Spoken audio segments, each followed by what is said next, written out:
Hi, everyone. Happy Hump Day Wednesday. So, I don't know if you heard, but yesterday some good news came down from the governor, and that is that he is saying that June 15th, California is going to be opening up again. And I don't know about you, but I am looking forward to doing more outdoor activities, and certainly from a training standpoint, I do miss the travel. I do miss the interaction with the audience. I'm kind of getting sick and tired of talking to a silly little camera here. Okay, so today's topic is very, very timely. The topic is the future of events post pandemic. And with us today, we have my friend Brianna Weatherspoon. Now, let me tell you a little bit, okay, about Brianna. First of all, let's just listen to these quotes here. It says, Brianna was an absolute godsend. She is a tremendous event resource. She was incredibly organized, professional, on top of things, thinking of things that I had yet not thought of. Shannon Alexander, Senior Vice President of NBC Universal. Talk about that is a very powerful endorsement right here. And Brianna, welcome to Career Talk with OG, my friend. Hi, Oscar. Thank you so much for having me today. So, all right. I know. I mean, I'm fired up, okay, but I'm sure you're probably like, bouncing off the wall. Maybe you have like, I don't know, maybe you have like, some weights on right now because to hold you down from the excitement of these changes that are happening, right, in the event industry. We've Oh been my talking God, you for, have no idea. For all the people, watching and, the event people, if anyone's out there, hey, we were the first to disappear when the pandemic hit. For real, yeah. and now, I mean, it is like we're like kind of the last ones to come back. So this new recent news that we've gotten in the past week, and it's given us hope. There is a light at the end of the tunnel. So Oh my gosh, yes, yes, yes, there is a yes. collective No. sigh of relief that we're starting to get some answers. Oh my God. So Brianna, let's start off. I always like to ask people to share their career journey story, their backstory. So take us, how did you get into into the event planning industry? Okay. So I'm going to try to keep it as brief as possible. Hey, don't worry. I mean, this is my show, so if you want to talk for 5 hours, let's talk for 5 hours, okay? Well, I don't want to bore people with it, but I'll give the good cliff notes. All So right. I've been in the industry now since, well, I count it as going in, making the decision that I was going to do this late 2013. I had worked for a job in the film industry. It was more on the marketing side, but marketing is kind of the umbrella when it comes to an event. Events fall under that. So in that role, I got a taste for events, more specifically doing trade shows for this film industry company because they Yeah. designed equipment. So there were trade shows, so they can let people see their stuff. Sure. So that's where I got a taste for it. But we ended up parting our separate ways, and I had connected with a woman because I'm a USC alum. She is a USC alum, and so it was like a networking event. And I Trojans. knew that I had liked the events from doing those trade shows, but I didn't know what it was. I didn't know how to get into it or anything. So I went Yeah. to that event and I stalked her after that. Look, like I promise you, I did. I tried to get a contact with her, every phone number, email that I could find for her because I expressed to her, I was like, I know I'm out of college, but I'm an alum just like you, but this is something I really want to do, and I'm willing to do whatever I need to do to get into it. So finally, after maybe like a couple months of actually trying to track her down, she replied. And Yes. that's how I started off as an intern with her company. So this was 2014. Now everything would just kind of fast forwarded after that. Like I like to say, I pimped myself out to a lot of event planners just to be event staff, just to get a feel for it, for the energy, and just hone my skills. And so I did that all the way through 2014 until an opportunity came for me to work in restaurants, private dining room, stuff like that. So it's still a side of events. Yeah. So I was there for about a year and a half with a restaurant group. Figured though that I wanted to be, more of a free agent. Yeah. And I got a lot of good experience there, but I also jumped into event rentals, got a little bit of experience in that side of the event world until finally I was like, you know what, I think I want to try being, more of a contractor and doing this more full time rather than, just kind of piecing it together. So this was 2018. I went ahead and I started my little DBA. I was like Busy Bee, events and special occasions. And the name Busy Bee is something that I still use today. People know me as that. Yeah. because, when I'm doing events, I'm very busy. I'm always moving around, but also Of too, course. just in my own personal life, I'm always doing something. Yes, And yes, I was yes. doing that, all the way, to 2018, just hitting the ground, just cold emailing, just trying to get any opportunity I could. And that lasted up until really when the pandemic hit.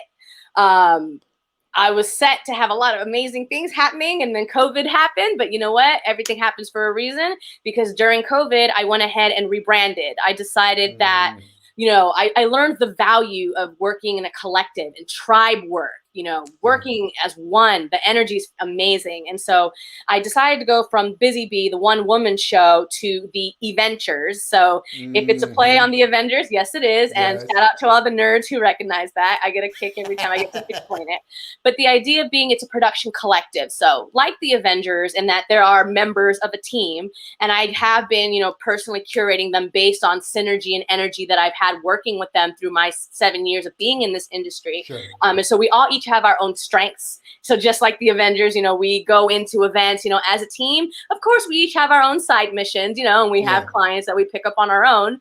But, if when it comes down to it, when I'm moving forward with my events, I'm using my team, and we're all working together to progress and, produce amazing events. We're hoping to do our own events through the brand, but we also pick up clients as well. We do special occasions, weddings, corporate, anything like that. We'll work as a team Sure. and accomplish whatever goal needs to be accomplished. I want to go back because you said so many, or you shared so many good tips um, in many different areas. And one, for example, because as you know, one of the areas that I train is in career development training. And I want to go back to where you said that you stalked this alumni, this person. And basically, what I look at that is that you identified what you wanted to do. You saw someone that you respected, and you went out and figured out a way to get in front of this person. Yes. Right? Is it okay? Yes. And see, that is very critical, folks, to what to what some of the things that sometimes we need to do in order to break into an industry because you didn't have any experience, right, or very little experience early on, right, Brianna? Just from, what I handle for the trade shows, and, each event, there's like a structure that they tend to follow, but Sure. depending on the type, like convention, trade show, they all have their own little things as well.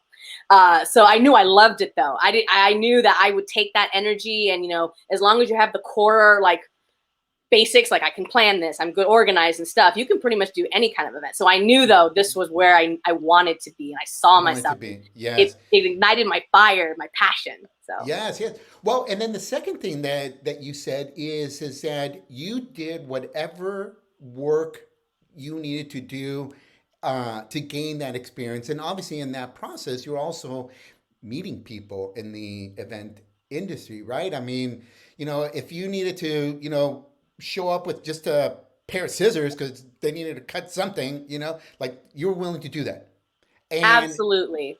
see, that's another area that I think sometimes we don't realize. Sometimes we feel like because and look, you graduated from USC, which is one of the top universities out there. Okay, I know you paid some pretty good coin to go to that school. Okay. By the way, I hate your song. Okay, because I went to Berkeley and I hated hearing that same old song at the football games. You know what? I got into Berkeley too. I actually even went to visit the school, but just when that USC offer came in, I mean, Yeah. Berkeley's an amazing school. It really Yeah. is. But see, you were willing to humble yourself and do whatever it took to continue to gain that experience, and that's another very valuable tip as well, career wise, and as you are creating your business. So, okay, I actually was gonna say it's still, I still do that, as an entrepreneur, and I'm still on the lower end of my years experience wise. I mean, 7 years, there's people in my industry who I look up to. They've been doing this 20 plus years. So I'm yeah, like the cute one of the group right now, yeah, I always have to humble myself. yeah. It's just how I am. Yeah, but and you know what, Brianna, never stop doing that because watch. that attitude of humility and willing to do whatever it takes is going to propel you to big opportunities. And one day, these people that you look up to, your business is going to be bigger than their business. Mark my Well, that's words. kind of you. Thank you. Yeah. I'm So, going for it. yes. So COVID hits, Yes. and like you said, it's just like, It's like, devastating to say the yeah. least. And I can relate to that because in 2019, I was doing a lot of traveling for my trainings, going, internationally and of course here in the US. And I actually was scheduled to do a workshop in person at UC Berkeley for a career fair, and the entire career fair got canceled. So obviously my training got canceled, and then it was just kind of like a domino effect. So I empathize with you in that shock.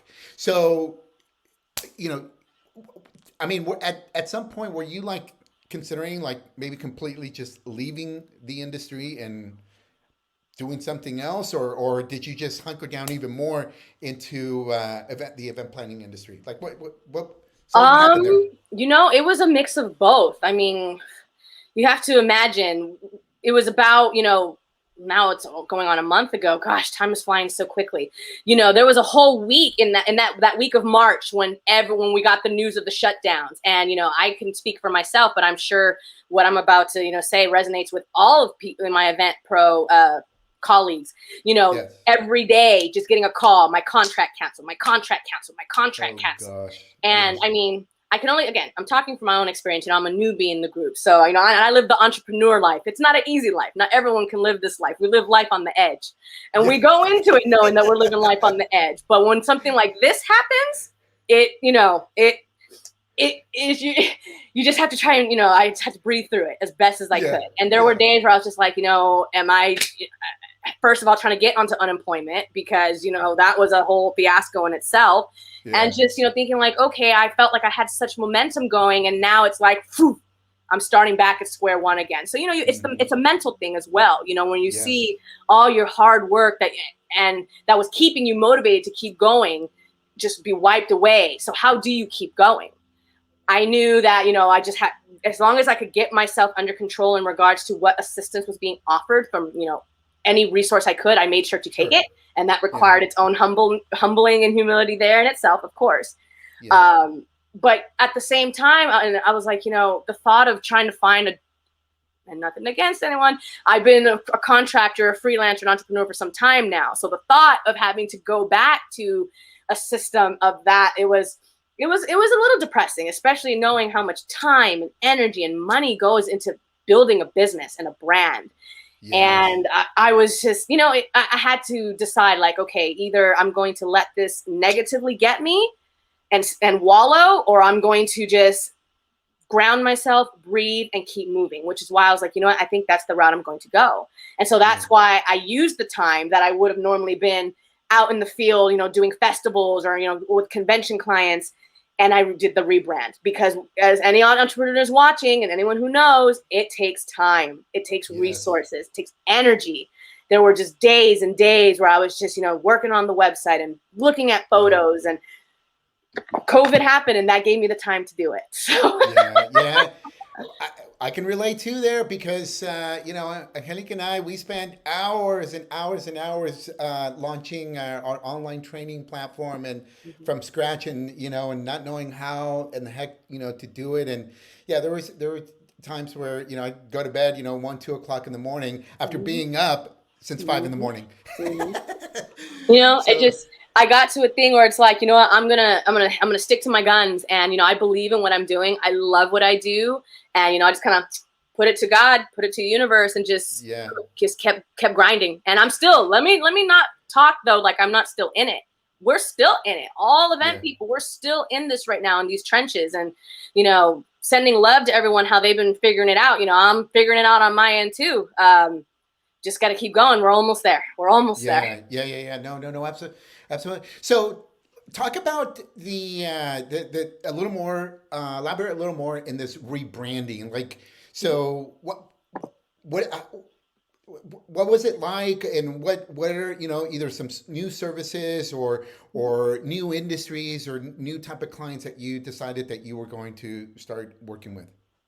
Yeah. So in regards to the rebrand, I mean, it's going from essentially I was reintroducing myself as part of an entity. People have gotten to know who I am as Busy Bee. And, for those who have crossed paths with me, have worked with me in some capacity, they know how I am, they know my work style.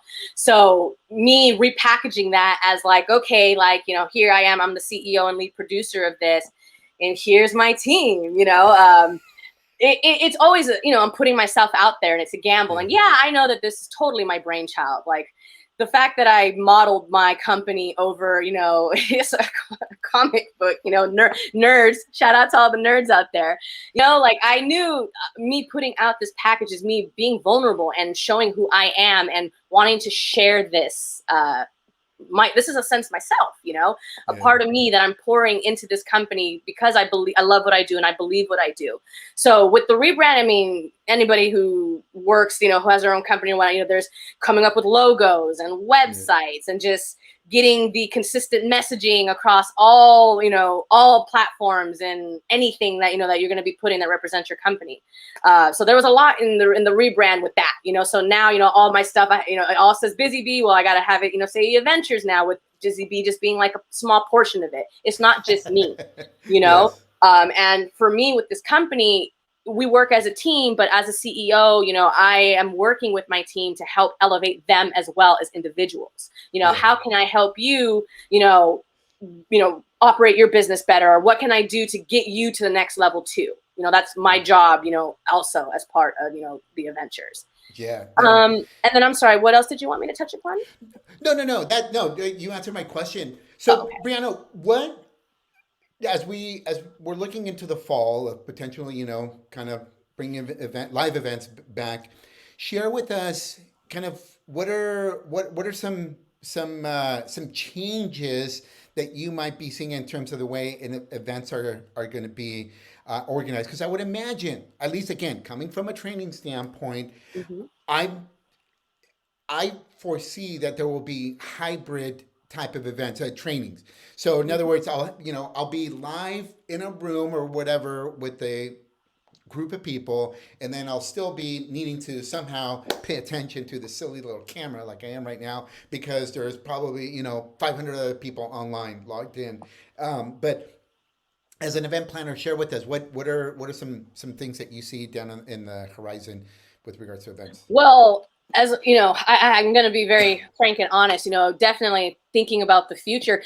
It's definitely hard when the conversation about events coming back, we're still figuring it out right now. I mean, what has it been like within the past week? The California Department of Public Health just released some new capacities in regards to how many people you can have at a private gathering. And, basically what this means is, when I say capacities, it's how many people that we can have in a space. And that is also depending on what county you're in. And it's going to range anywhere from outdoor only to, having indoor and outdoor. And then also there's the variables of, how people being vaccinated versus not vaccinated. Well, if everyone's vaccinated, you can have like 2 times more people. But if it's not for sure, then you can only have this many people. So it's not even operating guidelines when it comes to like, okay, do we have to make masks mandatory? How do we handle dancing, food service, spacing, all of that? Like right now, we are just barely hearing how many people we can have. And we are looking at a target date of April 15th. So that's good news, that we can start having this stuff go into effect. It's definitely baby steps. And definitely we're closely monitoring all these updates. But of course, as with the June 15th announcement about all the California businesses operating, or being able to, that's amazing. I believe the multi-day festivals still won't be able to do those. And then anything over like 5K, like the big conferences, they're still not going to be able to.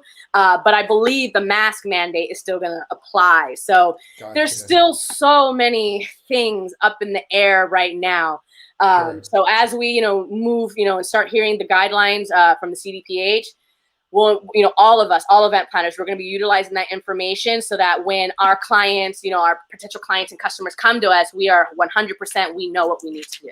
Yeah. help them No, that's true. execute. That's true. By the way, side comment here. So I see Jackie on here, and then also Rocio. Rocio's the other trainer that I told you about. She says, "I love it. The gifts of Thank COVID are you. amazing."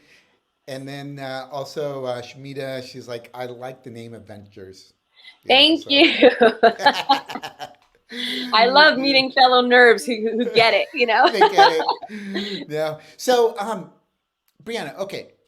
What so what tips would you give a company right now that, and I'm talking about, medium-sized company, not, the Oracles of the world, the Apples of the world, because obviously they're in a different league, their type of events, but just say, medium-sized company, small to medium-sized company, they're planning to do, maybe host I don't know, maybe their annual sales training, or maybe they're going to put together some kind of, or they want to put together some kind of a Mhm.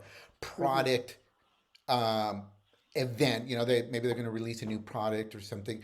What are some tips that you would give these companies as they are now thinking to plan their first event in the Yeah. fall? Yeah, no, definitely. Well, first thing I would definitely say is yes, with all these release news of the guidelines, this is excellent news. It's in our if we're talking shop amongst our colleagues, we've all kind of gauged that all the events are now taking place Q3, Q4. So Q3 and Q4 is going to be jumping with things to do, everyone. So just hold on a little longer, keep wearing your masks. Um, but in regards to, when your company is ready to start thinking about events, because events, in-person events or hybrid events are important. Outside of like funerals and stuff, it's an energy thing. It's a vibe. It brings people together, and most people are in very good spirits, and it fulfills people not only in regards to, for company goals, whatever their initiatives are, that's a good way to express that, but also just for their people in general, keeps people bonded and happy. So that's good. But what I will say, if you are looking to start planning, I mean, I know this probably sounds like an obvious one, but definitely hiring an experienced event person would be good. Yeah. Especially whether if it's going to be, with the new guidelines in person, or if you're trying to do hybrid, there's a lot of logistics, in general, and especially with COVID, taking it one step in regards to the steps we're going to have to take to keep people safe. So definitely Sure. hiring someone with experience, you'll save time in the sense that, you're tapping into someone's Rolodex where they're going to have all the elements you're going to need to build out an event, from rentals to, paper goods, and in this sense, and getting sanitizer and stuff like that. And Yeah. you're going to utilize that event person's resources in platforms and however event you're going to have. You know what I mean? Sure. So definitely that would be is that the obvious one? Maybe, but that's a good one, of course. Secondly, is giving yourself enough time to plan. People laugh at me when I say this, but COVID time it flows differently than normal time. I've realized, definitely in the thick of things, and maybe things are starting to get a little better, but remembering that, COVID time, goes a little differently in regards to like response times for sponsors and vendors. So you want to Yeah. make sure you're giving yourself enough time for permitting, especially when it comes to these new events, getting approvals from like, depending on how large your event, for permits and stuff. The lead times are much longer now because, COVID. So Yeah. keeping that in mind, mind you, event producers and event planners, shout out to everyone. We're miracles. We can make things happen. Even during non-COVID times, it took work, but we make it happen. But because it's COVID time, we give us enough time to pull things together so that we can make Yes. sure, we're doing what we do as efficiently as possible. And then Yeah. I would also say another tip is to budget with the fact that we're going to have to keep COVID stuff in mind. Yeah, that's Events true. already, it's an investment. But because there's going to be those extra steps with COVID in regards to spacing out people, you're going to probably need more tables, buying, if you want to supply masks, whether they are branded masks or if you want to provide disposable masks, sanitizer stations, like that's going to be key in Hmm. making sure that we stop the spread. So making sure that you're planning for that in your budget, that's definitely going to do that off the top already. And if you Yeah. come in under, fantastic. As event people, we're going to utilize our connections however we can to make sure we meet budgets and come under if we can, but Sure. planning, having the buffer room definitely is important. Yeah. And then I would also say, be positive, be flexible, be kind. Everyone, from all aspects of the event, from the vendors to the venues to the event people and to the clients, we've all been so shell shocked by what has happened. These first events coming back, it's gonna be a little R&D. It's gonna be a Sure. little learning curve as we Sure. navigate and make sure that we're producing these events, whether for us, through our brand, or for a client, should they like to work with us, as wonderfully as we can, as safely as we can, so that we can keep doing this. Yes. We're all responsible adults. We can follow rules and we can do what we need to do so that we're all able to come back together and with these first events, and then as we fine tune them, and then just keep the ball rolling until, and quite frankly, will life ever be the same again? Probably not, in all honesty. The new True. normal, okay, Sure. the masks. But I know personally, for me, going forward, when it comes to events, I'm always going to have these COVID things in my mind. When it comes to being sanitary and whatnot, COVID has shown us a lot, the things that we never thought of, so that we Yeah. probably need to think of now, so that another COVID situation, if you can't prevent it, but be proactive about it, in Yes. regards to being clean.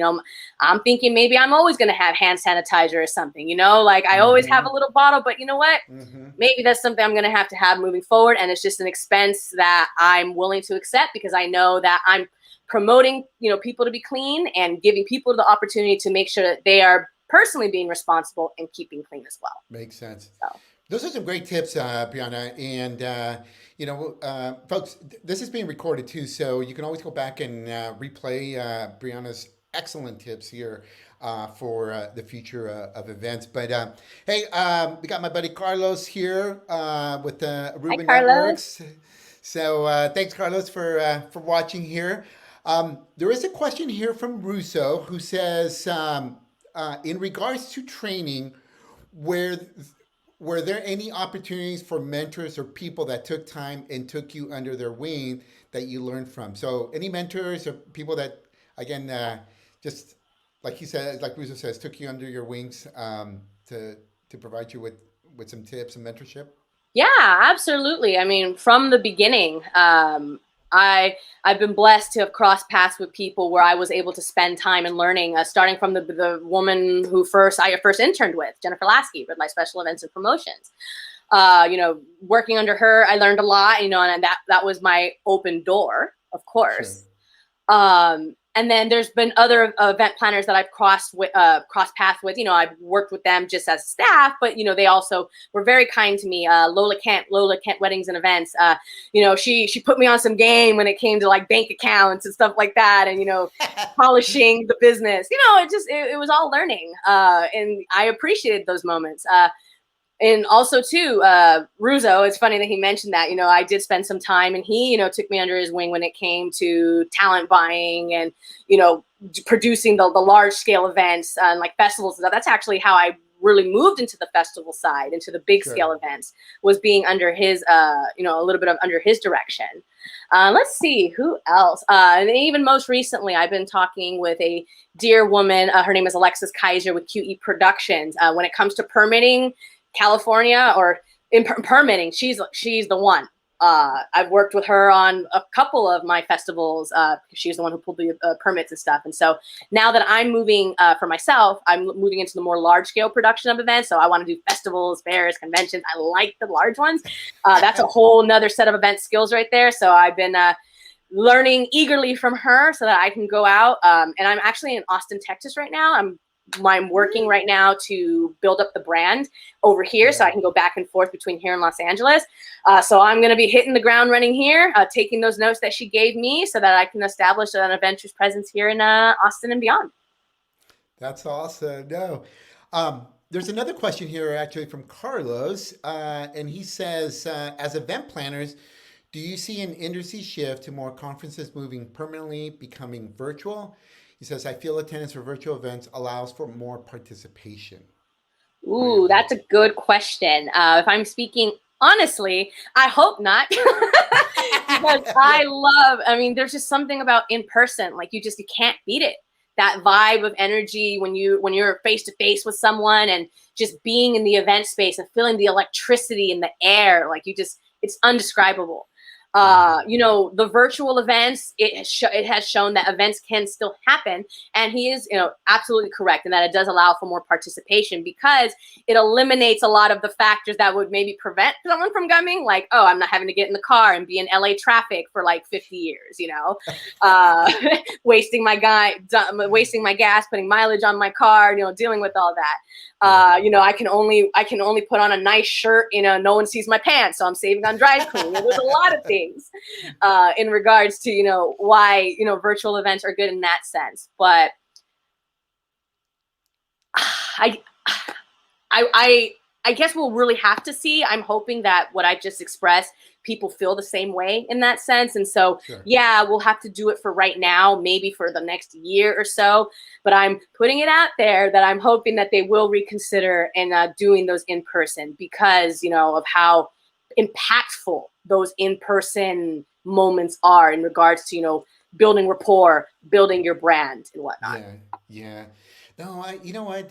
I mean, you're right. I mean, I've seen applications out there um, that are looking to replicate the live experience of conferences, right?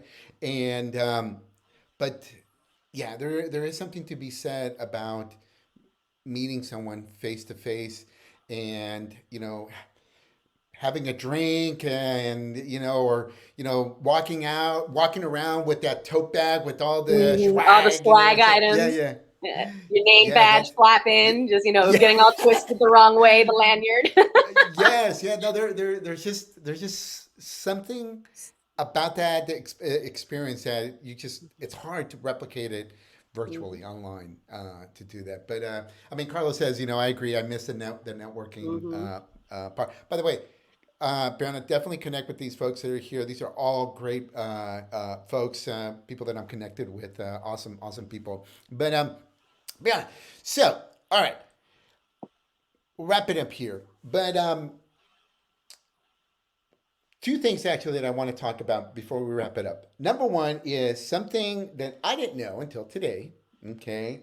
And that is that your ethnicity is mixed, black and Salvadoreña, Yes, Salvadorian. All yes, right, so hey, representing.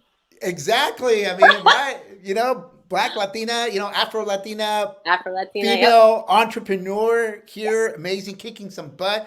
You know, the energy. I mean, I told you those hoops gave it away. I'm like, oh, Oh there's yeah. something here about Brianna, Bury me in my hoops. but you know what? You know, just a little bit, and this is not certainly topic, but I think you know it's relevant because obviously you know me being Mexican, so you know I draw into this.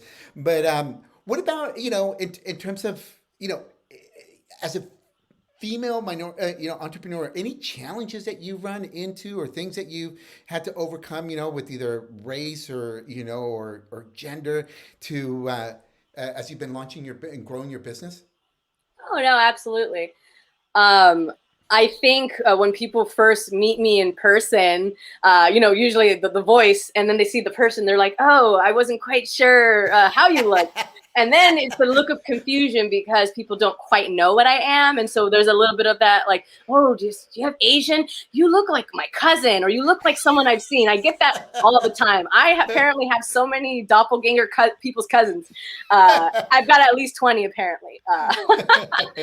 Um, so I wouldn't really, I don't really wouldn't say in that sense I've had any trouble, but I will say if I had any kind of pushback, it's because of how young I am and how old I am Mm, compared to, you know I'm the newbie in town. You know, there's yeah, the heavy hitters out there and the people sure. who've been doing this for 20 years plus, and they look at me like, oh, 7 years, haha, that's so cute, you know.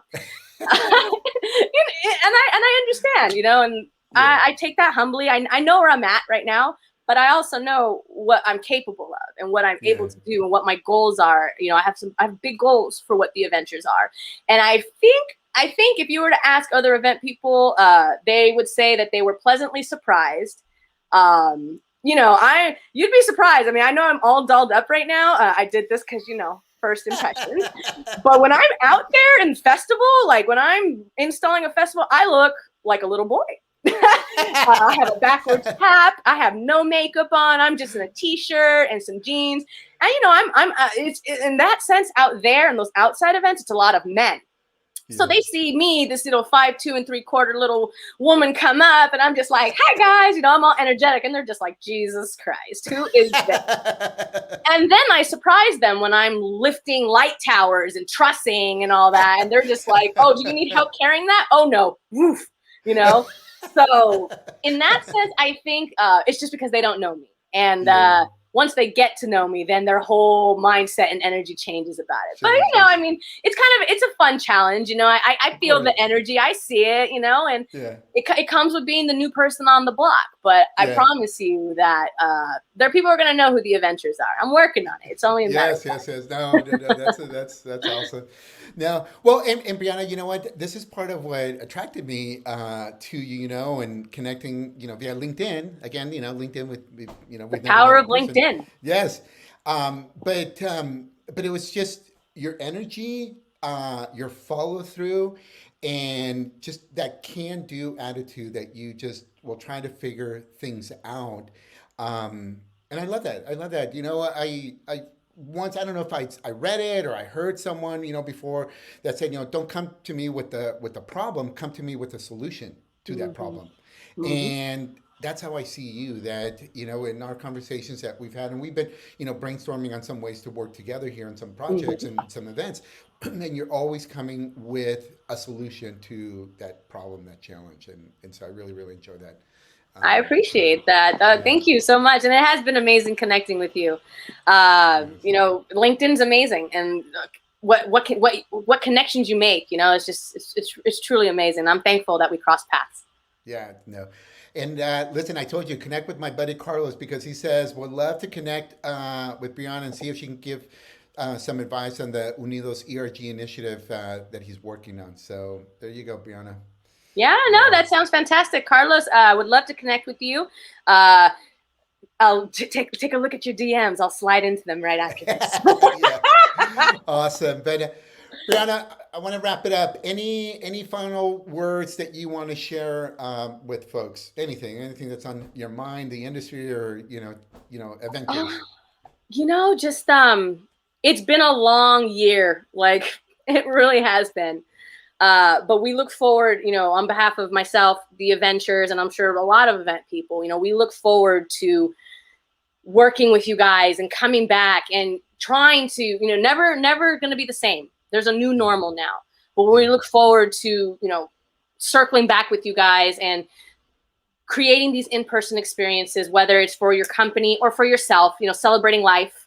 We are ready, willing and ready to come back. And so we look forward to hearing from everyone as to what they're planning, Q3, Q4, and into the future. Yeah. Well, Brianna, thank you very much for being here on Career Talk with OG. You definitely have provided a lot of valuable tips, insight, and thank you also for sharing your journey, your entrepreneur journey. It definitely is inspiring, and I'm telling you, my friend, that I believe that one day you will be hosting these mega events. And you know what? This is recorded, so you're going to come back and replay it and be like, damn, that Oscar, that OG was right. He called it, that guy. Thank you, Brianna. Thank you. You guys are too kind. Everyone stay blessed. Yes. Thank you, everyone, for joining us. Until next week. Bye-bye. Take care. Bye.